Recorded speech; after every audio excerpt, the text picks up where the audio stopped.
मेरे प्यारे भाइयों और बहनों, मुझे इंडिया गठबंधन की ओर से इंडिया गठबंधन की 5 सूत्री मांगें पढ़ने के लिए कहा है। इससे पहले कि मैं ये शुरू करूं, मैं एक छोटी सी बात आपके सामने रखना चाहती हूं। देखिए, ये दिल्ली वाले जानते हैं कि ये दिल्ली का सुप्रसिद्ध रामलीला मैदान है। यहाँ बचपन से मैं आ रही हूँ। हर साल दशहरे के दिन यहाँ इसी मैदान में रावण के पुतले का दहन होता है। मैं छोटी थी तो अपनी दादी जी इंदिरा जी के साथ आती थी, उनके पैरों के पास जमीन पर बैठ के देखती थी। उन्होंने हमारे देश की ये प्राचीन, हजारों वर्ष प्राचीन गाथा जो रामायण है, भगवान राम जी की जीवन गाथा मुझे सुनाई। आज जो सत्ता में है वे अपने आप को राम भक्त कहलाते हैं। इसीलिए यहाँ बैठे हुए मेरे मन में ये बात आई कि उनको इस संदर्भ में कुछ कहना चाहिए। मुझे लगता है कि वे कर्मकांड में उलझ गए हैं। मुझे लगता है कि वे दिखावे में लिप्त हो चुके हैं। इसीलिए मैं आज यहाँ खड़े होकर उन्हें याद दिलाना चाहती हूँ कि वो हजारों वर्ष पुरानी गाथा क्या थी और उसका संदेश क्या था। भगवान राम जब सत्य के लिए लड़े, उनके पास सत्ता नहीं थी।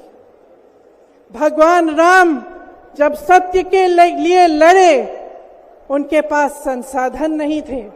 उनके पास तो रथ भी नहीं था। रथ रावण के पास था, संसाधन रावण के पास थे, सेना रावण के पास थी, सोना रावण के पास थी। वो तो सोने की लंका में रहता था। भगवान राम के पास सत्य था, आशा थी, आस्था थी, प्रेम था, परोपकार था, विनय था, धीरज था, साहस था और भगवान राम के पास सत्य था। मैं सत्ता में बैठे हुए सरकार के जितने भी सदस्य हैं, अपने प्रधानमंत्री नरेंद्र मोदी जी को याद दिलाना चाहती हूं कि इस जीवन राम भगवान के जीवन गाथा का क्या संदेश था। सत्ता सदैव नहीं रहती, सदैव नहीं रहती सत्ता।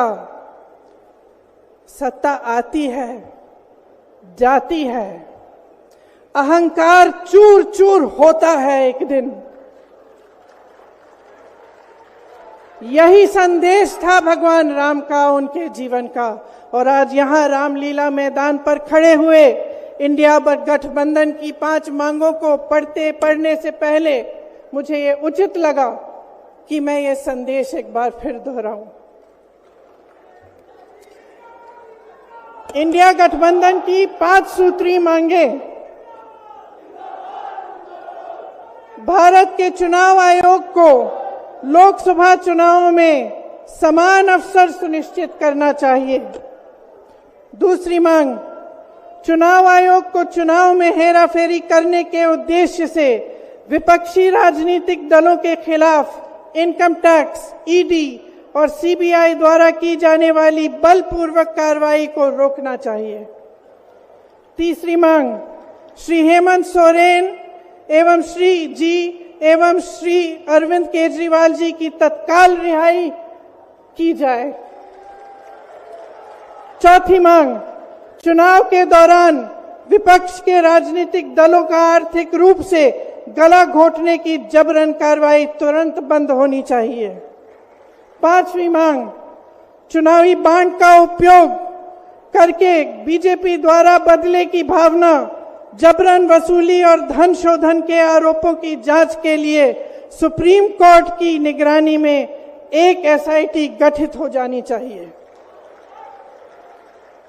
बीजेपी शासन द्वारा पैदा की गई अलोकतांत्रिक बाधाओं के बावजूद इंडिया गठबंधन लड़ने, जीतने और हमारे लोकतंत्र को बचाने के लिए दृढ़ और आश्वस्त है। जुड़ेगा भारत, जीतेगा इंडिया। एक बार मेरे साथ कहिए, जुड़ेगा भारत, जुड़ेगा भारत, जुड़ेगा भारत। धन्यवाद। जय हिंद।